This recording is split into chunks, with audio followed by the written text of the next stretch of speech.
Assalamualaikum warahmatullahi wabarakatuh. Kembali lagi di channel ceritaku. Untuk kisah kali ini, saya akan coba menceritakan sebuah kisah horor yang berjudul Warung Makan Goib Alas Roban.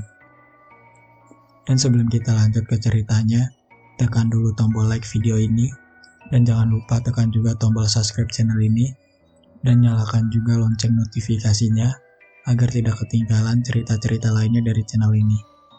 Dan buat teman-teman yang pengen membaca langsung ceritanya, nanti silahkan saja kunjungi linknya yang nanti akan saya sertakan di kolom deskripsi. Dan seperti apa untuk lanjutan dari kisah ini? Langsung saja kita masuk ke ceritanya. Semua nama, tempat, dan waktu dalam cerita ini disamarkan. Mohon maaf bila ada kesamaan. Cerita ini terjadi ketika aku dan keluargaku melakukan perjalanan dari Jawa Barat menuju kampung halamanku yang ada di Jawa Timur. Dan tidak hanya aku, waktu itu semua anggota keluargaku benar-benar masuk dan makan di sebuah rumah makan yang ternyata rumah makan tersebut adalah rumah makan goib. Awalnya, sepertinya anak pertamaku telah menyadari jika rumah makan tersebut adalah rumah makan goib. Namun karena aku yang kurang peka dengan semua isyarat yang telah diberikannya, akhirnya semuanya pun terjadi begitu saja. Masih sangat teringat jelas di kepalaku. Waktu itu adalah hari libur panjang anakku setelah dia selesai melakukan ujian nasional di sekolahnya. Aku yang memang sudah lama tidak berjumpa dengan ibuku, waktu itu hendak mengajak suamiku untuk mengunjungi orang tuaku yang ada di Jawa Timur. Mas, mumpung Dio anak pertama kita libur, ayo kita pulang ke Jawa Timur, ucapku memulai obrolan di malam itu. Kapan? Ucap suamiku singkat. Ya kamu bisanya kapan? Aku kangen banget sama ibu. Katanya Mbak Yuli juga melahirkan loh. Kan kita bisa sekalian jenguk dia, imbuhku. Iya, tapi aku atur jadwal dulu ya dek. Kerjaanku masih banyak. Mungkin minggu depan aku baru bisa. Tapi ya nggak bisa lama-lama. Gimana? Terang suamiku jelas. Iya mas. Tapi kira-kira kapan? Biar aku telepon ibuku. Siapa tahu beliau nitip sesuatu, sahutku. Kita berangkat Kamis malam aja gimana? Jadi nanti kita berangkatnya setelah aku pulang kerja. Terus Jumat dan Sabtu kita di sana. Dan minggu depan malam kita balik ke sini. Kalau gitu kan Senin aku bisa kerja lagi, terang suamiku jelas. Ya wes mas, terserah kamu, jawabku. Bukannya apa-apa, kalau berangkatnya Kamis malam, aku tidak terlalu banyak cuti dek. Cutiku jadi cuma hari Jumat dan Sabtunya saja. Kan Minggu aku memang libur. Imbuh suamiku sambil melihat kalender yang memang terpasang di dinding rumahku. Ya sudah, Kamis depan ya berarti. Terima kasih ya mas, sahutku sambil memeluk suamiku dari belakang. Dan akhirnya, aku dan suamiku pun sepakat untuk pulang ke Jawa Timur pada hari Kamis malam di minggu berikutnya. Singkat cerita, setelah beberapa hari berlalu, akhirnya hari yang kutunggu-tunggu itu pun datang. Benar sekali, hari itu adalah hari Kamis di mana aku hendak mengunjungi orang tuaku. Aku yang memang sudah lama tidak bertemu, waktu itu benar-benar menjadi sibuk mempersiapkan barang bawaanku yang nantinya akan kuberikan kepada orang tuaku. Aku kerja dulu ya dek, kamu siapkan semuanya. Jangan lupa bawa baju-bajuku dan barang-barang Lila. Lila adalah anak keduaku. Kasihan, dia masih bayi, jangan sampai ada yang ketinggalan. Nanti sore pas aku pulang kerja, semuanya harus sudah siap agar kita bisa langsung berangkat. ucap suamiku pagi itu sambil masuk ke dalam mobil dan pergi ke tempat kerjanya. Iya mas, jawabku dengan mulai mempersiapkan barang-barangku satu persatu. Waktu itu tentu saja aku menyiapkan semua barang bawaanku dan barang anakku yang saat itu masih balita. Dan tidak hanya itu, oleh-oleh buat orang tuaku yang memang sudah kusiapkan sebelumnya pun saat itu tidak lupa juga kutata rapi agar ketika suamiku pulang nanti aku bisa langsung segera pergi. Hingga akhirnya sore hari pun tiba. Sore itu sekitar pukul 5 sore, suamiku pun pulang dari tempat kerjanya dan seketika memasukkan barang-barang yang memang sudah kupersiapkan sejak pagi. Mas, biar aku aja yang masukin semua barangnya ke dalam mobil. Kamu makan dulu dan istirahat. Nanti sore habis maghrib saja kita berangkat.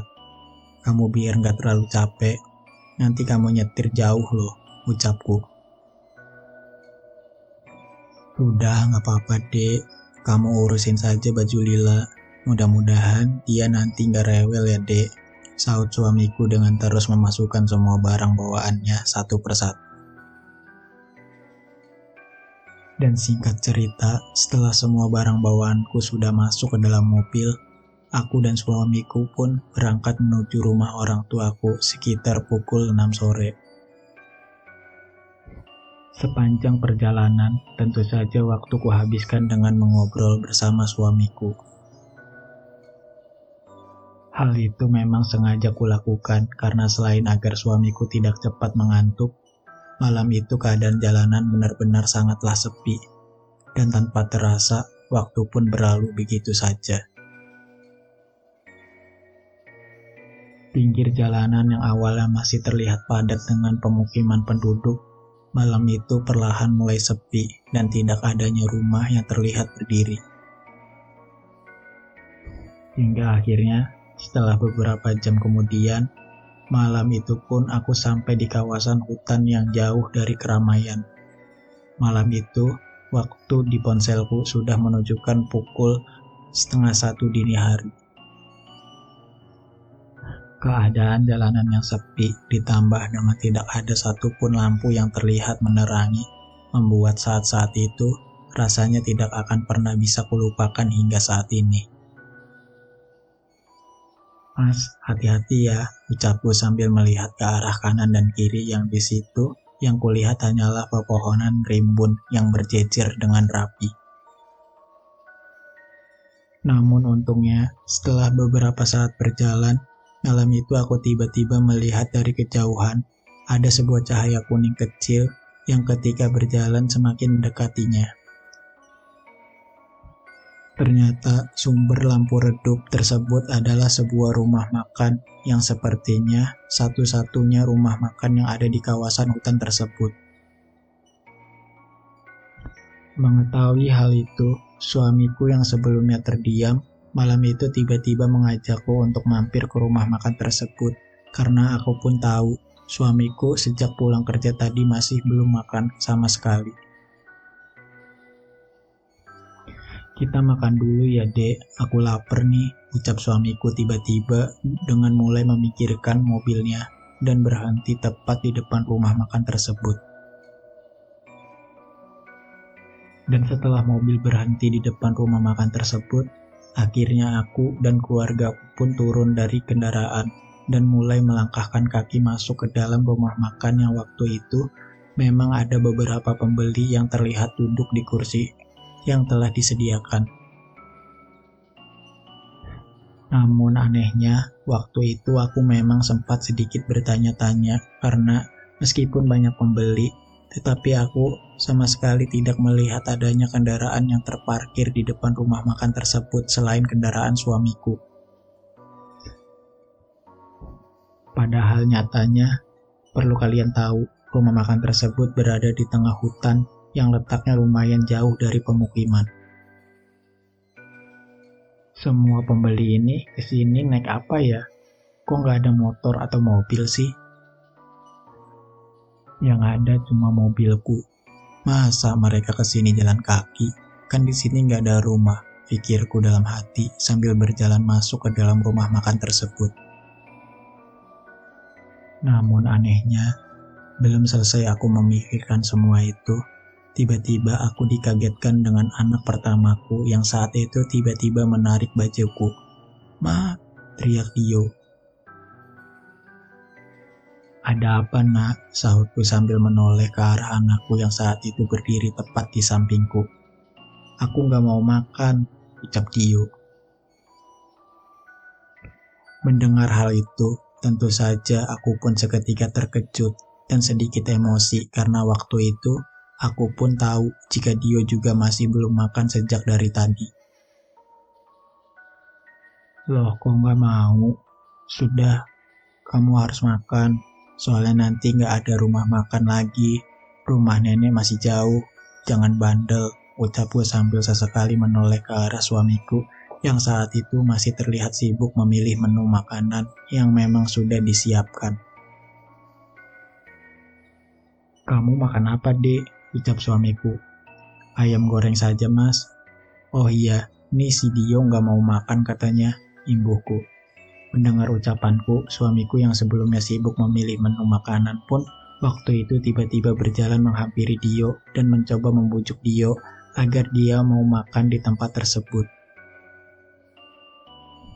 "Dio, kalau kamu gak makan, besok kamu pasti sakit. Kalau sakit, kamu gak bisa main sama Yuna." "Katanya mau main sama Yuna. Kalau kamu mau makan, besok papa belikan mainan di rumah nenek," rayu suamiku. Namun anehnya, bukannya menurut, malam itu anakku malah terlihat diam, sambil sama sekali tidak menjawab perkataan dari suamiku. "Kok tumben dia jadi pendiam? Kan biasanya dia rewel dan suka banget ngomong," pikirku dalam hati. "Kamu kenapa sih, Nak?" sahutku. Dan lagi-lagi, bukannya menjawab, dia malah terlihat diam sambil berlindung di belakang tubuhku dengan tangannya yang juga meremas rok panjangku. "Mau makan apa?" ucap ibu-ibu tua pemilik rumah makan tersebut di sela-sela aku dan suamiku yang masih terus membujuk Dio. "Anu Bu, ayam goreng 2 porsi dan teh hangat 2 ya.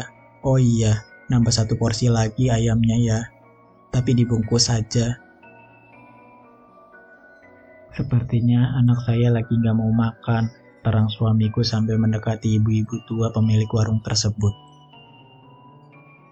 Dan anehnya, bukannya melayani dengan penuh ramah, waktu itu ibu-ibu tua pemilik rumah makan tersebut malah terlihat datar dengan tidak sekalipun tersenyum terhadapku.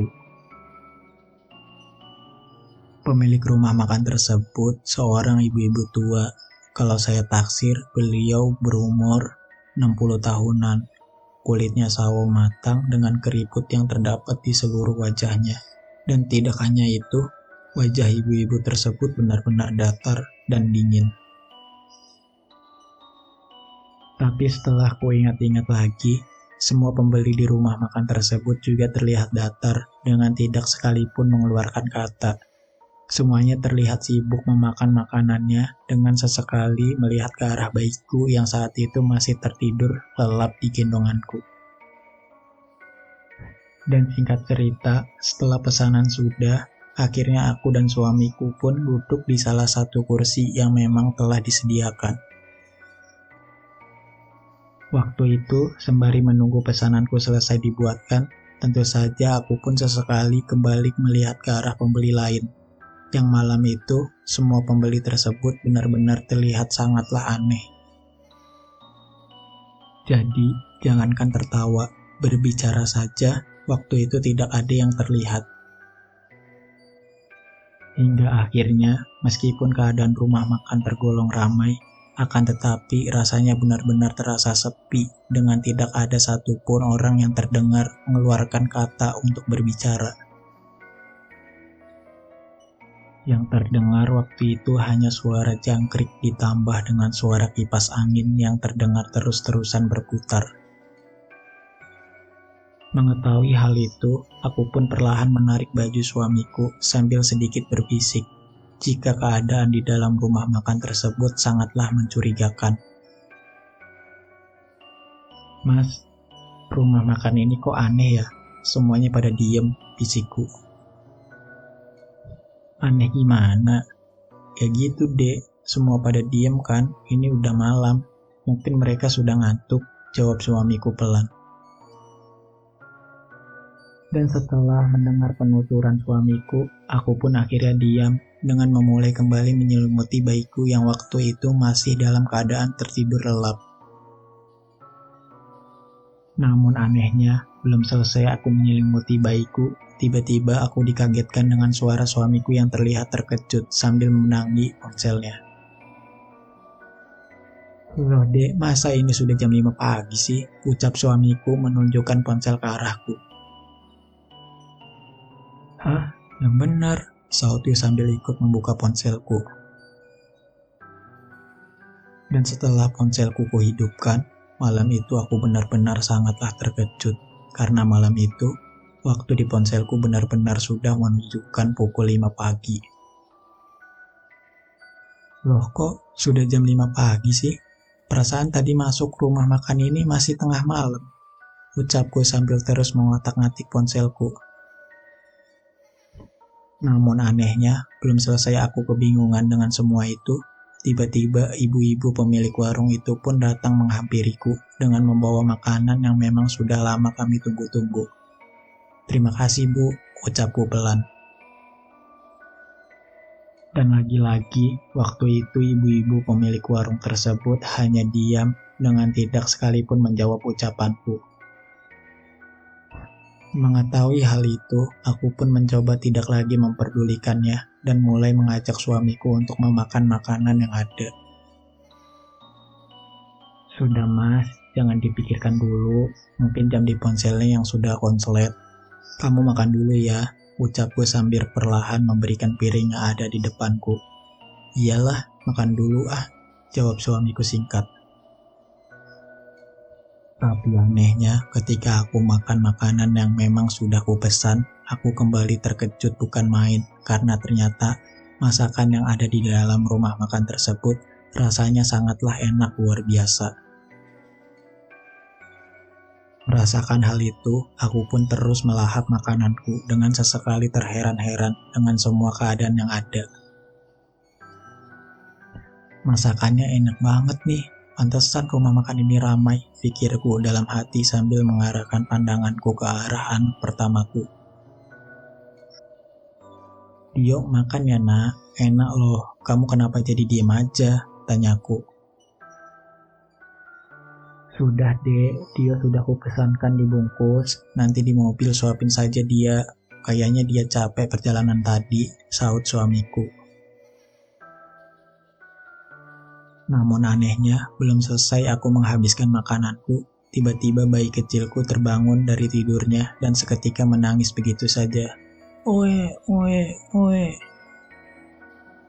Dan tidak hanya itu, tangisan bayiku waktu itu juga tiba-tiba histeris dengan aku yang sama sekali tidak tahu apa penyebabnya.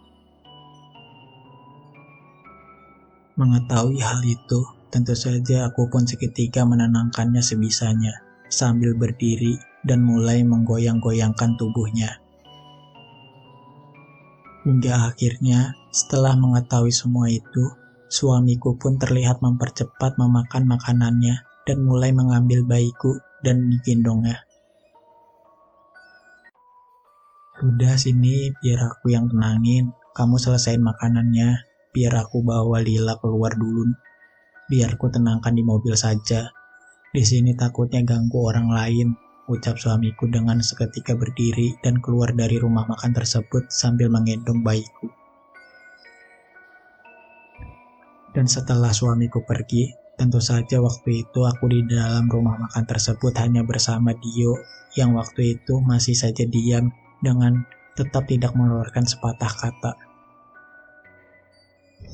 Di situ, aku terus menghabiskan makananku yang tersisa hanya setengah saja. Dan tidak hanya itu, aku juga sesekali melihat ke arah pembeli lain yang anehnya, Mereka terus saja memakan makanan yang ada di depannya tanpa terlihat berhenti. Dari tadi kok nggak selesai-selesai sih orang-orang ini kalau makan, pikirku dalam hati dengan sesekali mengarahkan pandanganku ke arah beberapa pembeli lain yang ada di rumah makan tersebut. Lampu di rumah makan tersebut masih menggunakan lampu kuning dengan cahaya lampu yang memang menyala tidak terlalu terang. Di dalam rumah makan terdapat sekitar 8 meja panjang yang setiap meja terdapat buah-buahan lengkap dengan beberapa makanan ringan dan gorengan. Dan tidak hanya itu, keadaan rumah makan tersebut bisa dikatakan sangat bersih meskipun letaknya di tengah hutan perbatasan antar kota.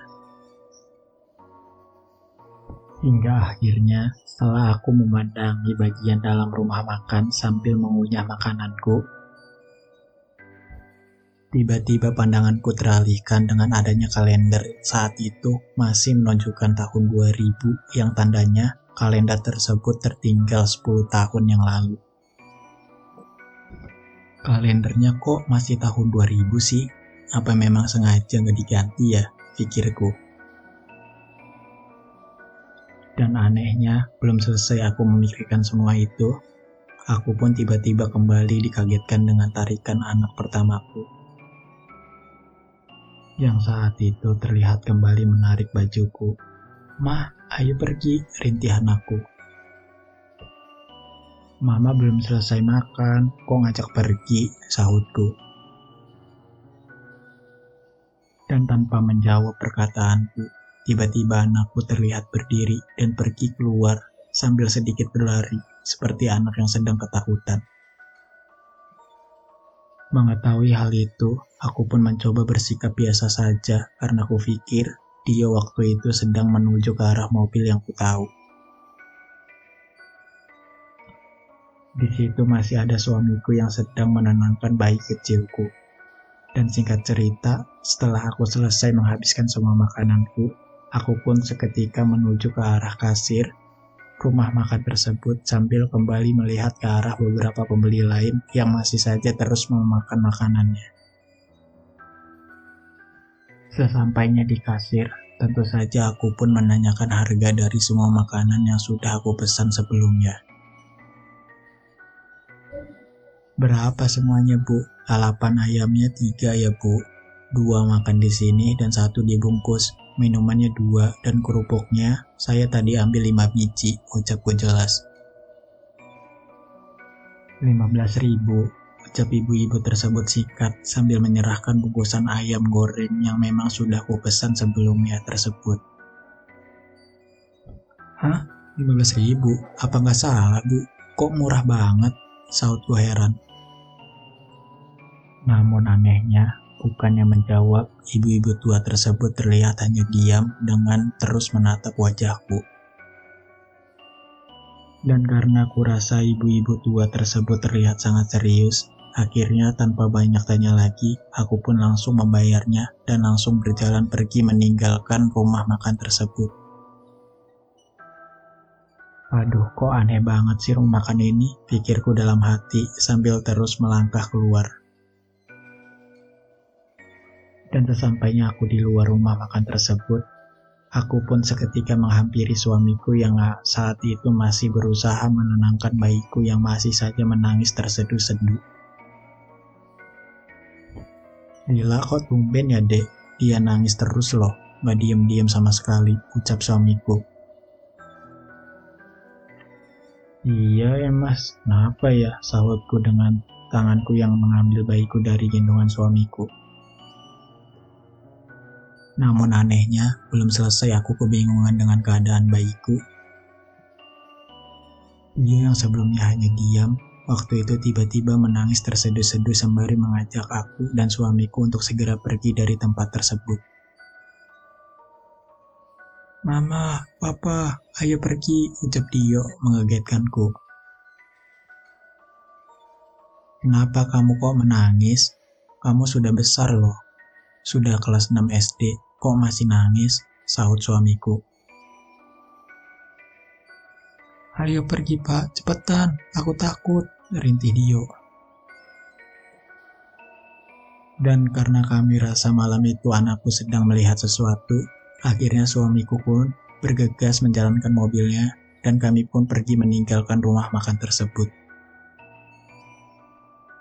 Sepanjang perjalanan setelah dari rumah makan tersebut, bukannya diam, bayiku benar-benar seolah tidak bisa berhenti menangis. Dan tak hanya itu, Tio yang biasanya jarang sekali menangis, waktu itu tiba-tiba juga ikut menangis histeris. Mengetahui hal itu, tentu saja aku dan suamiku pun kebingungan dan cemas dengan keadaan yang sudah semakin mengkhawatirkan. Bagaimana kalau kita cari rumah sakit saja sebentar? Kita periksakan anak-anak kita, Mas. Aku takut mereka kenapa-napa, ucapku. Ya wes, sepertinya sebentar lagi pagi. Nanti kalau sudah pagi kita cari rumah sakit. Ini jam berapa ya, Dek? Sahut suamiku. Namun anehnya, ketika aku membuka ponselku untuk melihat waktu, malam itu aku kembali terkejut bukan main karena saat itu jam di ponselku masih menunjukkan pukul 1:30 dini hari. Padahal nyatanya aku masih ingat dengan sangat jelas ketika aku masih di rumah makan tadi, jam ponsel sudah menunjukkan pukul 5 pagi. Loh kok masih jam 1:30 dini hari, Mas? Perasaan tadi pas di rumah makan aku lihat jam sudah jam 5 pagi deh, ucapku bingung. Mendengar hal itu, suamiku pun seketika menghentikan laju mobilnya dan mulai membuka ponselnya untuk memastikan bahwa apa yang aku katakan tersebut memang benar adanya. Loh kok masih jam 1:30 dini hari? Ucap suamiku dengan dia langsung turun dari mobilnya untuk melihat keadaan sekitar jalanan. Waduh, iya dek, ada yang tidak beres ini, imbuh suamiku sambil mondar-mandir di pinggir jalan raya. Mengetahui semua itu, akhirnya suamiku pun memutuskan untuk segera melanjutkan perjalanan dengan pikiran yang tentu saja sudah semakin tidak karuan. Rasa takut, bingung, dan heran waktu itu benar-benar bercampur aduk menjadi satu. Singkat cerita, sudah beberapa jam berjalan, aku dan suamiku pun akhirnya berhasil keluar dari kawasan jalanan hutan tersebut dan mulai masuk ke area perkotaan. Di situ, kami sengaja berhenti sejenak sambil kembali memikirkan kejadian yang sudah kami alami.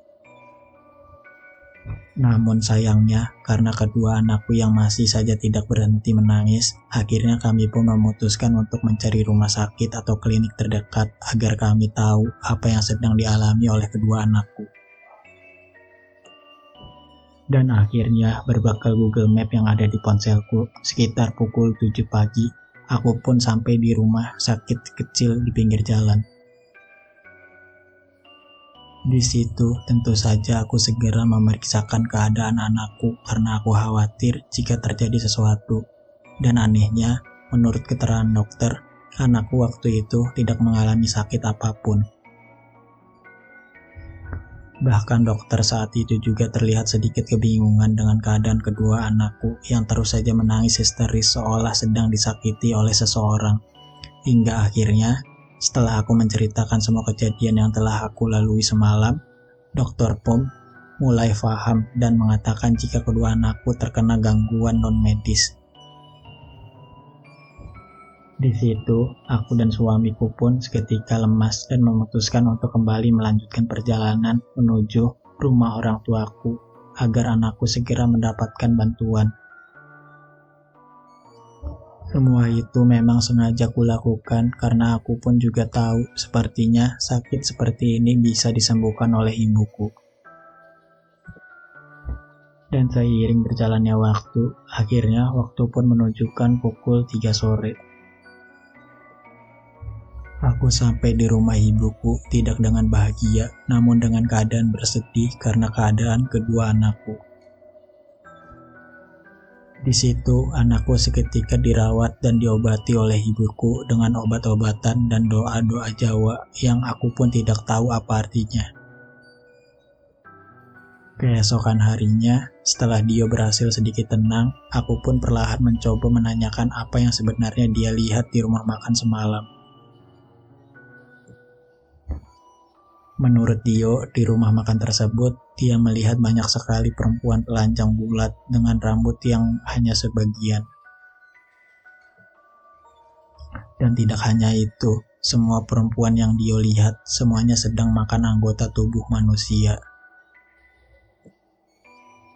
Ada yang sedang makan jari manusia, telinga manusia, hidung manusia, hingga kaki manusia. Mendengar hal itu, aku pun seketika terkejut bukan main, karena aku sama sekali tidak melihat apa yang Dio lihat. Yang kulihat waktu itu hanya ada beberapa orang makan, namun tidak kunjung selesai. Dan akhir cerita, setelah mendengarkan semua penuturan Dio, kami pun seketika kembali pulang ke Jawa Barat, tidak berani lagi melalui jalan tersebut. Kami sengaja memilih jalan tol agar semua keluargaku aman dari gangguan yang tidak kuinginkan. Dan selanjutnya, setelah aku menceritakan semua pengalaman itu kepada saudara dan rekanku yang kebetulan tinggal tidak jauh dari kawasan hutan tempat aku bertemu rumah makan tersebut,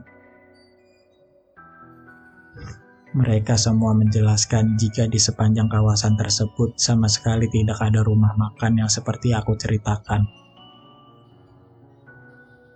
Hal itu dikuatkan dengan beberapa tahun berikutnya ketika aku kembali mudik, aku sengaja mencoba kembali melewati kawasan hutan itu untuk memastikan keberadaan rumah makan tersebut. Dan nyatanya aku sama sekali tidak menjumpai rumah makan yang dulu pernah aku hampiri tersebut. Kenyataan tersebut tentu saja seketika membuat aku terheran-heran dengan apa yang sudah aku temukan. Bahkan aku pun masih ingat nasi bungkusan yang dulu sempat dibungkus, waktu itu isinya pun juga nasi dan lalapan ayam sesuai dengan apa yang sudah aku pesan. Semuanya benar-benar nampak normal, dengan tidak ada sedikit pun tanda-tanda jika rumah makan tersebut nyatanya adalah rumah makan setan.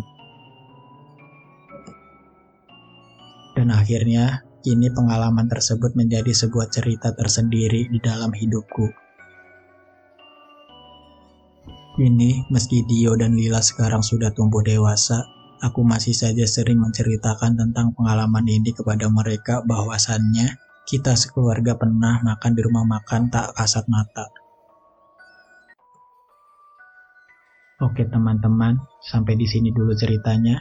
Nantikan kelanjutan ceritanya di video berikutnya.